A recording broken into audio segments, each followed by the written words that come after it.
إسلامنا علمنا كيف الدخول في الخلاء. قبل الدخول بسملي برجلي يسرى تدخلا. Masha Allah. Sai malam tambaya ta gaba, tambaya ce daga Aisha take cewa malam na kasance ina yawan fidda mani kuma ko da raina ya ɓaci, dan Allah malam me mafita? Matsala da a samu magani za ta samu ta sha magani na udwi shine ta samu kankana irin na naira 100 a garin da take. Na biyu kuma ta samu tsamiya guda 4, ta samu ɗanyen citta guda 1, sannan kuma ta samu albasa rabi, sannan kuma ta je ta samu tafannuwa dunkule 1, ta samu ledan fiyo wata guda 8, ta tafasa guda 6, ta tafasa shi ya zama ruwan shanta, kuma ta samu kanwa da gishiri ta dinga tafasa shi da tafannuwa tana shiga ciki tana zama. In Allah ya yarda in matsala ne take da shi za ta samu waraka, tunda ta ce ba sha'awa ba ne wata lalura ce to za ta samu sauki insha Allah. Akwai mutanen da su ko maza ne su ko mazi suke yawan fitarwa, to su ma an suna shan wannan suna samun sauki da izinin Allah, dan wani ba ciwo bane fita yake haka ba tare da sha'awa ba. Kuma shi yawanci malaman fiqh suka ce bi tafakkara aw nazarihi aw ghairihi, da tunani ko kallo ko sha'awa. To ta ce ta koranta yana baci, kaga ya zama mata lalura kenan. Kamar mutumin ne da aka ce shi ba sai yunwa ba kullun cin abinci yake, kaga ɗabi'a na dan adam ya ci abinci, amma ka ce cin abincin ya zama masa lazim kullum, kaga ya zama matsala kenan, abnormal kenan. Tun da lalura ne sai anan menene maganin? To yana da wata mummunar ulcer ce da suke ta cin abincin da ya wuce hankali, in aka warkar da shi sai cin abincin ya zama daidai. Saboda ka ita ma wannan maganin za ta sha in Allah ya da za ta samu sauki. Wallahu a'lam. Allah ya saka da alkhairi. Malam sai tambaya ta gaba, tambaya ce tana na Khadija Ahmad. Masha Allah. Take cewa malam dan Allah ina neman agaji a wajen malam.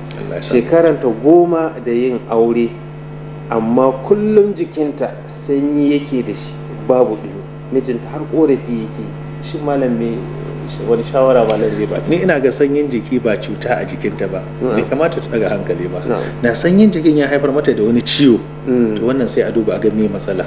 Akwai mutumin da Allah ya halicce shi jikinsa da zafi, amma ka tambaye shi bai da hawan jini, bai da typhoid, bai da malaria, bai da zazzabi, haka Allah yake so ya ga jikin da dumi.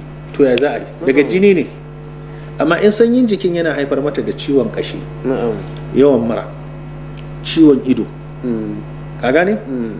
Kaikayin jiki, to wannan dole sai a ga wani ciwo ne ya haifar mata. Amma sanyin jiki haka kawai ba tare da wani ciwo na damunta ba, ne na ga kawai ta ba mijin hakuri, kuma ta dinga yawan shan tea. Kawai ya je ya dinga so mata green tea. Akwai wani green tea ana ce masa alfa, guda 50 yake zuwa, na ga ya kai 10,000. Ya siyo mata da zuma, irin akwai zuma mai magarya, na ga suna sai da shi a manyan shaguna, ya kai 20,000. Ya hada mata kawai dinga bata wata tana sha, Allah da sai a samu sauki. Zuma ne na magarya, yana da kyau sosai da sosai, dan ya kai kamar irin karamin bokitin nan na fenti da magarya suka yi shi, da suka ce wato zuman an raine ta ne da furen magarya, honey and cedar suke ce masa. Wato ko haka kawai injiniya kake sha, Allah zai baka lafiya akan cututtuka da yawa. Hatta masu shuga an sun sha Allah yana warkar da su, da masu ciwon zuciya. To duk wani sanyi da yake jikin mutum ana samun sauki. Yasa talakawa da ba su da hali sai su dafa ganyen magarya, sai su kawo zuma su sa su sha, yana da fa'ida sosai. Dan suka ce yusa'idu sughar wa tahsinu sihhatihim, kuma wasa'idu sughar bi sur'atil asnan, yana taimaka ma yara wajen saurin fitar da hakori, kuma yana ƙara ma yara lafiya. Wallahu a'lam. To Allah ya saka da alkhairi. Malam tambaya ta gaba, tambaya ce ta Husna Muhammad. Take cewa malam ita al'adanta idan ta yi wannan watan wani watan kuma sai ba za ta gan shi ba, sai wani wata sai ta yana tsallakewa. Infection take da shi malam. Na'am. Ita ma dole mu ɗora ta. Na'am.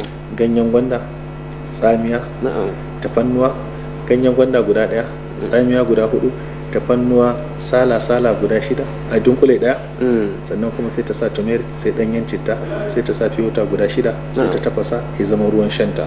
Ita ma dole za ta nemi wannan gishiri da kanwa da ganyen da garin bagaruwa, ta hada su waje ɗaya, ta dinga tafasawa tana sha, tana shiga ciki ta zauna, zai taimaka mata sosai da sosai insha Allah.